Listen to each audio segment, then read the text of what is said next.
stabiliser une vidéo grâce au logiciel VirtualDub et son, et son plugin DShaker. Donc ces deux éléments, VirtualDub et DShaker, sont gratuits. Donc la première chose à faire, c'est de les charger, de télécharger tranquillement.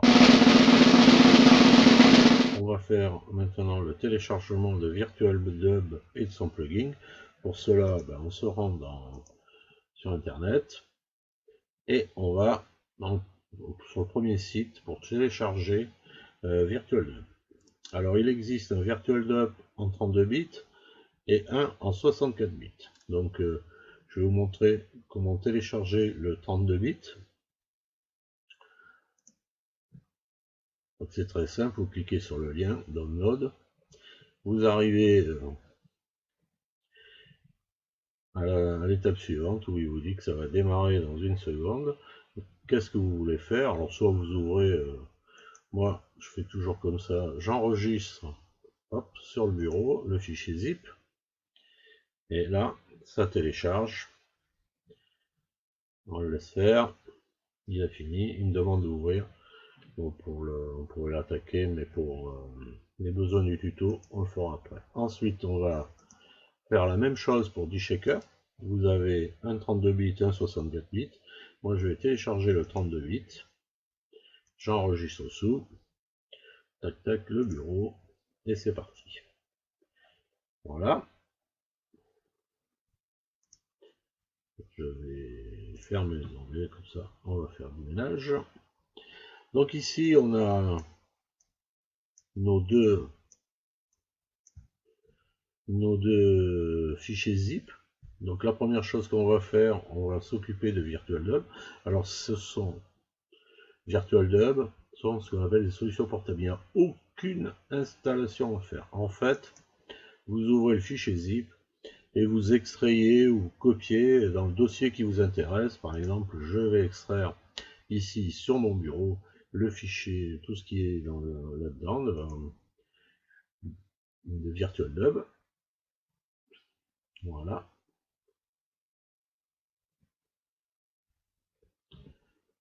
Il a tout créé, donc je ferme tout ça.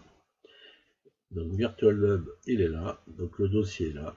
Ici j'ai DShaker, le fichier zip, pareil. Alors soit vous le copiez, soit vous l'extrayez, moi je le copie. Je vais dans mon dossier et il faut le mettre dans le dossier plugin 32. Voilà. Et là, on est prêt à travailler. Donc moi, sur mon PC, VirtualDub est installé, j'ai mon dossier ailleurs, j'ai le raccourci qui est là. Donc tout ça, tout à l'heure, je vais continuer, j'enlèverai. Alors, pourquoi j'ai installé le VirtualDub 32? J'ai essayé le 64, mon PC est en 64 bits, j'ai essayé, mais j'ai un problème de codec, je sais pas exactement ce qu'il y a un problème, je peux pas télécharger de vidéo, donc je me suis pas trop penché sur le problème, je travaille avec la version 32 bits, même que sur mon PC 69 bits, ça marche très bien, il n'y a pas de souci. Voilà, donc maintenant on va passer à l'étape suivante, qui est le traitement d'une vidéo pour la rendre plus stable. Donc on commence par ouvrir VirtualDub. Ensuite on va charger une vidéo. Donc elle est là. Je l'ai préparée. Donc, alors ce qui est important, c'est qu'il faut qu'elle soit en format AVI. Je l'ouvre. Et j'ai l'écran de la vidéo. On voit qu'il y a un deuxième écran de vidéo. Alors, on va commencer d'abord à faire un clic droit et régler le zoom, 50%. Voilà. Donc à gauche, c'est la vidéo originale. Et à droite, c'est la vidéo avec toutes les modifications qu'on applique sur la vidéo. Donc ensuite, pour stabiliser, on va aller dans vidéo, filter, on va faire add, pardon, et on va prendre D-Shaker. Donc là, il est dans la liste. Il se peut que la première fois qu'il n'y soit pas. Alors vous faites load et vous prenez le fameux fichier dshaker.vdf qui se trouve dans le dossier plugin 32 de VirtualDub. Voilà. Bon, moi je ne le prends pas puisqu'il est déjà dans ma liste, donc je fais annuler. Donc je sélectionne dshaker, je fais OK. Et là, j'arrive dans une fenêtre que je recentre, une fenêtre, et on voit que pour appliquer le dshaker, on a deux passes. Donc la première passe, moi je prends les paramètres par défaut. Ici, vous avez la possibilité de faire en mode full. J'ai testé, je n'ai pas trouvé de différence. Donc je garde le half parce que le mode full il va plus loin. Ça dure plus longtemps. Ici, je prends, c'est pareil, il y a un mode all. Par défaut, il y a every 4, et puis c'est bon. Quand ça c'est fait, je valide par OK. Ici, je valide par OK. Vous voyez que l'écran de droite est devenu noir. Donc ensuite, je lance la vidéo par le deuxième bouton qui s'appelle Output Playback, Start Preview, etc. Donc je le lance. Vous voyez, là, il y a tout le travail sur les pixels qui est en train de se faire. Vous entendez également un bruit là bizarre. C'est parce que cette vidéo, j'allais dire comme toutes les vidéos, elle a du son. Mais vous inquiétez pas, à la fin ça va se revenir normal. Donc on voit que le curseur défile. On va attendre qu'il aille jusqu'au bout.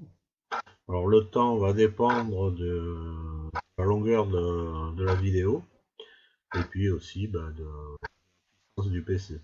Donc on va attendre un petit peu.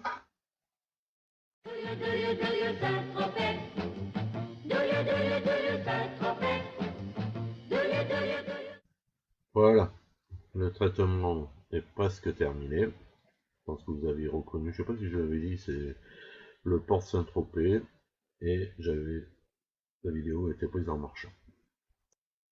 Voilà, c'est terminé, l'écran de droite est devenu noir. Je fais un retour au début. Je retourne dans vidéo, filter, et là on va faire la passe numéro 2. On clique sur passe 2. Ici pareil, je laisse tous ces paramètres par défaut. Resampling, je laisse aussi bicubique. Par contre ici, on a plusieurs choix. Alors si par exemple on laisse le choix Edge Compensation Known Large Border, ça veut dire quoi? Ça veut dire que quand il va faire la vidéo, on va avoir il va redresser l'image et vous allez voir des bords. Alors si on fait ça, on fait un test pour voir. On clique toujours sur le 0 là. Vous voyez les bords noirs là qui apparaissent. Le problème, c'est que bon, vous pouvez faire ça, hein. Mais après, quand vous allez, enfin, c'est pas joli montrer la vidéo comme ça, donc il va falloir la traiter dans notre logiciel de traitement pour essayer de. Alors moi, je sais que le seul moyen que j'ai trouvé, c'est de zoomer. Bon, voilà, on peut mettre un cadre, mais bon, c'est pas tout. Donc, on va arrêter parce que, car malgré tout, le logiciel nous permet certaines choses. Ici, on a différentes choses. Donc, bon, ici, le deuxième cas, c'est Some Border, mais moi, j'utilise les No Border. Donc ici, il y a un adaptative Zoom Full. Donc, juste, quand je vais valider l'image ici, il va y avoir un zoom d'appliquer automatiquement. Voilà. Donc après différents essais, personnellement, j'ai essayé les trois solutions, Fixed Zoom. J'ai décidé de prendre la dernière. Hop, ok. Ok.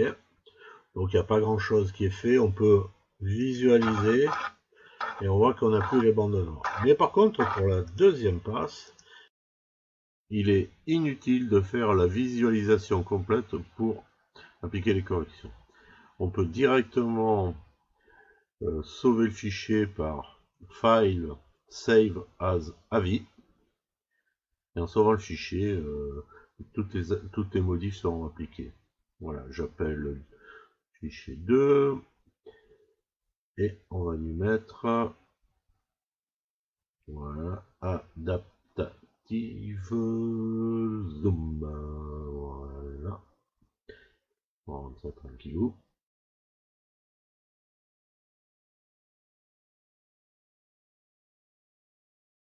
Donc, alors moi j'aime bien, je mets un 2 devant, il y a le 1, il y a le 2, comme ça les classe, et puis après je me retrouve plus facilement. En fait, ça c'est personnel. Et j'enregistre. Donc là c'est parti, donc vous voyez qu'en même temps qu'il enregistre, ça défile. Donc bon, ça va relativement vite. Mais bon.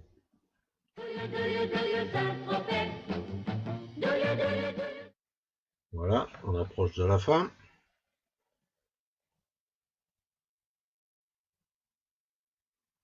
Voilà, c'est terminé.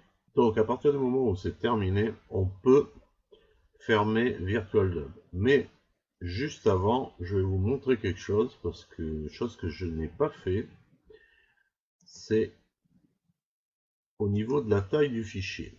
Donc le fichier original, il nous fait 300 mégas, et le fichier corrigé,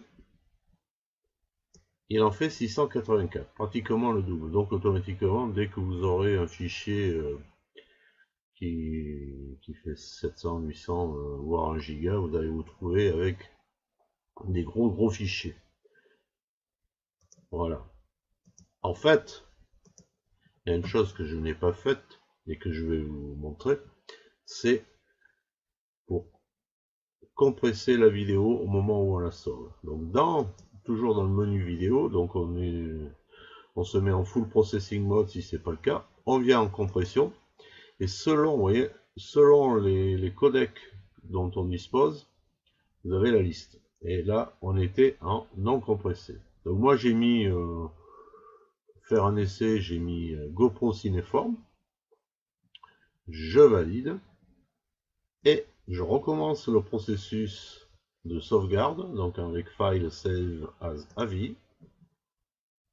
J'arrive ici, ben, je vais simplement mettre 3 pour on va pas trop s'embêter, et j'y vais.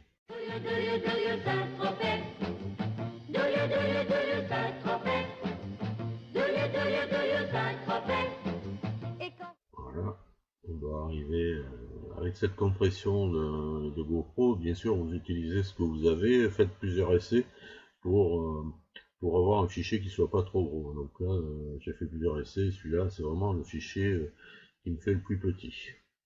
Voilà. Hop, donc si maintenant je vais voir mon numéro 3, propriété, je suis à 57 mégas, 58, soixantaine de mégas, 10 fois moins que celui-ci, où je n'avais pas compressé. Donc c'est quand même assez intéressant de faire une compression avant de mettre une compression sur la vidéo, parce que sinon, selon ce que vous avez à faire, ça va vous prendre énormément de temps.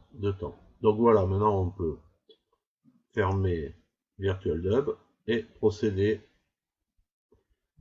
à la visualisation du résultat. Voilà, maintenant on va visualiser le résultat de cette correction par DShaker. Alors j'ai créé un fichier qui regroupe la vidéo originale et la vidéo corrigée pour qu'on voit mieux ce qui se passe en même temps, pour voir en même temps. Voilà, ça démarre. Donc première chose, le son est normal. Donc à gauche la vidéo originale et à droite la vidéo corrigée. Donc je dirais que le résultat par le traitement par D-Shaker, je vais le refaire pendant que je parle, le traitement par D-Shaker est très correct. Très correct. Le seul point, si y en avait négatif, c'est premièrement bien penser à compresser, sinon on a des gros fichiers. Ensuite, il faut convertir la vidéo corrigée en avis et après réimporter en avis. Voilà, avant de conclure, je vais vous montrer le résultat sur le clip qui bouge le plus, là, celui qui a été réalisé au Mont-Saint-Michel. Donc, bon, je dis pas que c'est parfait, mais le clip stabilisé avec D-Shaker est quand même exploitable. Voilà. Donc maintenant, je vais passer, je vous laisse aller jusqu'au bout le clip et je vais passer ensuite à la conclusion de ce tuto. Donc en conclusion, on peut dire que la stabilisation par D-Shaker est efficace. Le point positif, c'est que le logiciel est gratuit. Le point négatif, si on veut, c'est qu'il faut convertir la vidéo en avis. Voilà, à part ça, c'est un logiciel que je trouve performant, qui existe depuis de nombreuses années, qui est un open source. Voilà, donc qui offre aussi d'autres possibilités que je n'ai pas exploitées ici. Voilà, la stabilisation de la vidéo par VirtualDub et D-Shaker est maintenant terminée. Et je vous donne rendez-vous au prochain numéro avec un autre logiciel. Je vous remercie pour votre attention et je vous dis à très bientôt. Ciao ciao!